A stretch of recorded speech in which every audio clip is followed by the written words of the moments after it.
여러분 이상하지 않으셨습니까?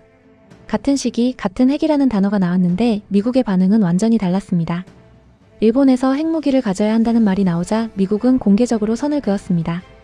반면 한국이 우라늄 농축, 재처리, 핵 추진 잠수함을 동시에 협의하겠다고 하자 미국은 조용히 그러나 분명히 문을 열어줍니다. 여기서 질문은 하나입니다. 왜 같은 동맹인데 반응은 정반대였을까요? 결론부터 말씀드리겠습니다. 이건 누가 더 위험하냐의 문제가 아닙니다. 누가 미국의 핵 질서 안에 들어오느냐의 문제입니다. 미국은 지금 동아시아에서 핵을 이렇게 나누고 있습니다. 핵무기 보유국은 더 늘리지 않는다. 대신 어떤 국가는 핵을 운용하게 하고 어떤 국가는 핵을 관리하게 하고 어떤 국가는 아예 선을 넘지 못하게 막는다. 그리고 그 기준선이 이번 한일 핵 논쟁에서 처음으로 공개적으로 드러났습니다. 냉전 이후 동아시아 핵 질서는 단순했습니다. 미국 핵을 가진 유일한 보호자, 일본 한국 핵 없는 동맹, 북한 체제 밖의 변수. 이 구조의 핵심은 핵 확산 금지 조약 NPT였습니다.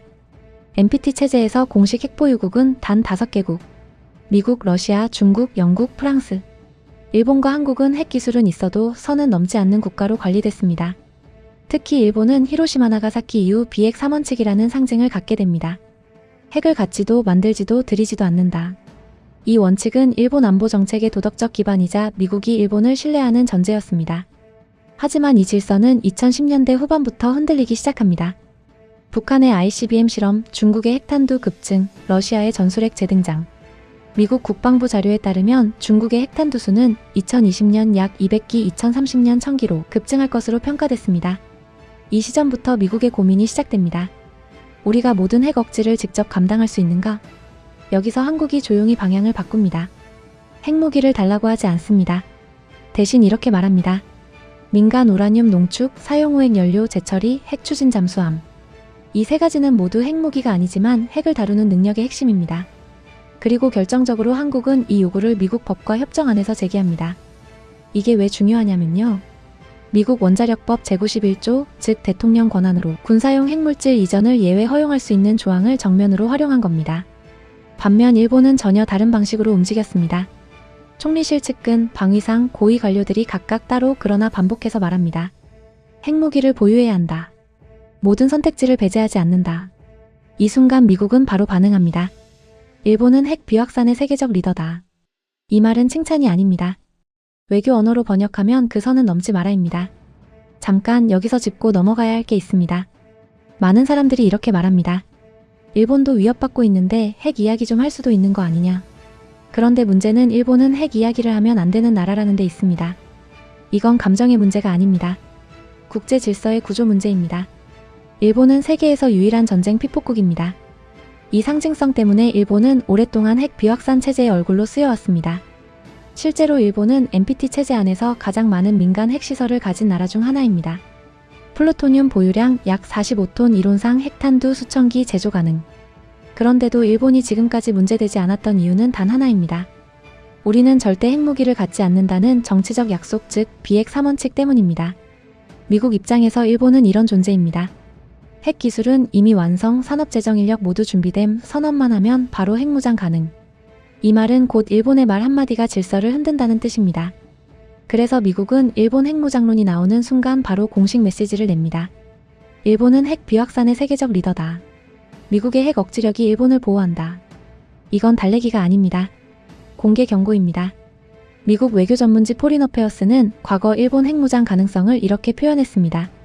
일본의 핵무장은 중국보다도 한국과 대만을 먼저 자극할 것이다. 즉 일본이 핵을 갖는 순간 아시아 전역이 핵 경쟁으로 들어간다는 판단입니다. 그런데 여기서 고이즈미 방위상이 이렇게 말합니다. 모든 선택지를 배제하지 않는다. 이 말 핵무기 선언일까요? 아닙니다. 이건 미국을 향한 협상용 카드입니다. 일본은 지금 핵무기를 당장 만들 생각이 없습니다. 대신 원하는 건 이겁니다. 미국 전술핵의 일본 반입 가능성, 핵 공유 또는 핵 기획 그룹 참여, 핵잠 미사일 운용에서 발언권 확대. 즉 우리가 선을 넘을 수도 있으니 그 전에 우리를 더 안쪽으로 들여달라는 신호입니다. 하지만 여기서 미국과 일본의 계산이 어긋납니다. 미국은 말합니다. 핵무기는 안 된다. 운용과 억지는 우리가 관리한다. 일본은 생각합니다. 그럼 우리는 언제까지 그림자냐? 이 갈등이 지금 일본 정치권에서 핵 발언이 반복되는 이유입니다. 그리고 바로 이 지점에서 한국과 일본의 길이 완전히 갈라집니다. 이제 시선을 도쿄와 워싱턴에서 베이징, 모스크바, 평양으로 옮겨봅시다. 흥미로운 건 이겁니다. 일본의 핵무장 발언에는 중국, 북한이 즉각 격렬하게 반발. 한국의 핵잠 농축 협의에는 비난 수위가 상대적으로 낮다. 왜 그럴까요? 이 차이를 이해하면 이 모든 뉴스가 하나의 구조로 보이기 시작합니다. 중국 외교부는 일본 핵무장론에 대해 군국주의 부활 재무장 가속화라는 표현을 씁니다. 이건 감정적 언사가 아닙니다. 중국이 두려워하는 건 일본의 핵 그 자체가 아니라 통제되지 않는 핵의 등장입니다. 일본이 핵을 가지면 한국이 가만히 있지 않고 대만이 요구하게 되고 동아시아 핵 균형이 무너진다. 중국 입장에선 미국과의 경쟁은 계산 가능하지만 일본의 독자 핵무장은 예측 불가능합니다. 그래서 일본에는 강하게, 한국에는 상대적으로 조심스럽게 반응합니다. 북한도 마찬가지입니다. 북한은 일본 핵무장론에 대해 인류의 대재앙 전범국의 도발이라는 표현을 씁니다. 아이러니하죠. 스스로 핵을 가진 나라가 다른 나라의 핵을 비난합니다. 그런데 이건 위선이 아니라 전략적 계산입니다. 북한에게 일본 핵무장은 미일 동맹의 질적 변화, 일본의 군사적 독립, 한반도 전략 환경의 급변을 의미합니다. 반면 한국의 핵잠 협의는 미국 통제 하에 있는 움직임입니다. 북한 입장에서도 예측 가능한 쪽이 오히려 덜 위협적입니다. 이 지점에서 러시아 뉴스가 등장합니다. 러시아 외무부는 말합니다. 한러 북핵 비밀 협의는 없었다. 학술 교류 일정일 뿐이다. 이 말 그냥 해명일까요? 아닙니다. 러시아는 지금 러시아 북한 전면적 전략적 동반자 관계를 공식적으로 천명한 상태입니다. 이 상황에서 한국과 북핵을 논의했다는 인상 자체가 러시아에겐 부담입니다. 그래서 굳이 강하게 공개적으로 반복해서 부인합니다. 이건 이런 메시지입니다. 한반도 핵 문제에서 우리는 미국 질서에 들어가지 않는다. 자, 이제 그림이 보입니다. 미국 질서 안 한국, 일본, 호주 역할 분담형 핵 구조. 미국 질서 밖 러시아, 북한 상호 군사 협력 고정. 그리고 중국은 그 사이에서 질서 붕괴만은 막으려는 위치에 있습니다. 이 구도에서 가장 불안정한 변수는 누구일까요? 바로 일본입니다. 일본은 미국 질서 안에 있지만 역할은 제한돼 있고 정치적으로는 불만이 쌓여 있습니다. 그래서 핵이라는 단어가 반복해서 튀어나옵니다. 하지만 그때마다 미국은 손을 얹습니다. 그 선은 안 된다. 이 장면이 반복될수록 동아시아 핵 질서는 더 또렷해지고 있습니다. 잠깐 여기서 감정을 내려놓고 아주 냉정하게 보겠습니다. 이 문제는 누가 더 착하냐, 누가 더 위험하냐가 아닙니다. 미국 법과 제도 안에서 누가 관리 가능한가의 문제입니다. 미국에는 외교 수사가 아니라 실제 행동을 가능하게 만드는 조항이 있습니다. 바로 미국 원자력법 제91조입니다. 이 조항의 핵심은 단순합니다.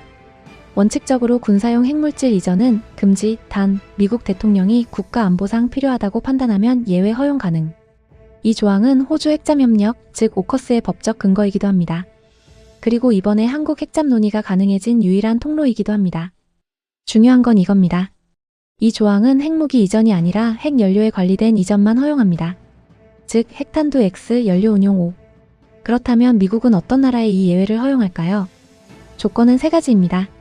첫째, 핵확산 금지 조약 체제를 철저히 준수할 것. 둘째, 국제원자력기구의 상시 사찰을 수용할 것. 셋째, 미국과의 원자력 협력 협정을 위반하지 않고 확장할 것. 한국은 이 세 가지를 모두 만족합니다. 그래서 별도 협정이라는 말이 나온 겁니다. 그럼 일본은 왜 안 될까요?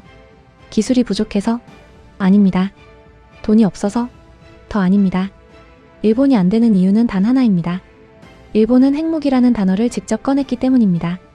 미국 입장에서 핵무기 보유 가능성을 공식적으로 거론한 순간 그 국가는 더 이상 관리 대상이 아니라 확산 위험 변수가 됩니다. 그래서 미국은 일본에 대해선 원자력법 예외를 검토하지 않습니다. 이 차이는 수치로 보면 더 분명해집니다. 한국 핵발전 비중 약 30%, 일본 핵발전 비중 약 7%. 일본은 후쿠시마 이후 원전 재가동조차 정치적으로 불안정합니다. 즉 핵무기를 논의할 정치적 공간은 만들면서 핵에너지 관리에 대한 사회적 합의는 부족한 상태. 미국이 보기엔 리스크가 너무 큽니다. 그래서 지금 벌어지는 일은 차별이 아닙니다. 선택의 결과입니다. 한국은 핵무기는 안 갖겠다를 전제로 기술과 운용을 요구했고 일본은 핵무기도 선택지라고 말했습니다. 미국은 그 말 그대로 판단했을 뿐입니다. 이제 질문을 바꿔야 합니다. 왜 미국은 지금 이 시점에 이렇게까지 동아시아 핵 질서를 정리하고 있을까요? 답은 하나입니다. 대만입니다. 미국은 대만을 두고 공식적으로 이렇게 말하지 않습니다. 전쟁이 날 것이다. 대신 이렇게 행동합니다. 핵 억지를 더 촘촘히 깐다. 동맹의 역할을 세분화한다. 핵을 가진 국가는 늘리지 않는다.